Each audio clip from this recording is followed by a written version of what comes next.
நீங்க எங்கேயோ போயிருப்பீங்க, எத்தனையோ மருத்துவமனைக்கு போயிருப்பீங்க, எத்தனையோ கோயிலுக்குள்ள நீங்க போயிருப்பீங்க, உங்களுக்கு குணமா இல்லையா? கடைசியா ஒரே ஒரு சான்ஸ், இயேசுன்னு சொல்லி நீங்க கூப்பிட்டு பாருங்க, உங்களுக்கு பதில் கொடுக்கணும்னு நீங்க கேள்வி. எங்க வாழ்க்கையில செய்யற அற்புதத்தை உங்க வாழ்க்கையில செய்ய ஒரு போதுமானவராக இருக்கிறார். ஏன் சொன்னீங்கன்னா, இந்த உலகத்துல ஒரு வழி இல்லைங்க, இயேசு தாங்க வழி.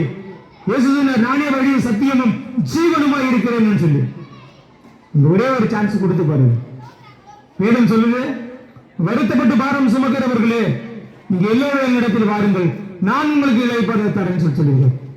நீங்க இளைப்பாறுதலை தேடி நீங்க அதே இடத்துக்கு ஓடலாம். நீங்க பார்க்கிங் போனீங்கன்னா அங்க உட்கார்ந்து இருக்கிற அந்த 1 மணி நேரம் 2 மணி நேரம் உங்களுக்கு சந்தோஷம். ஒரு சினிமா தேட்டருக்கு போனீங்கன்னா அந்த படம் முடியல வரீங்கன்னா சந்தோஷம். இல்ல ஒரு பார்க்குக்கோ இல்ல பீச்சுக்கோ நீங்க போனீங்கன்னா அங்க இருக்கிற நேரம் மட்டும் தான் உங்களுக்கு சந்தோஷம், மற்ற நேரம் சந்தோஷம் இருக்காது. ஆனா ஆண்டவரை நீங்க நேசித்து பாருங்க, ஆண்டவரை நீங்க கூப்பிட்டு பாருங்க.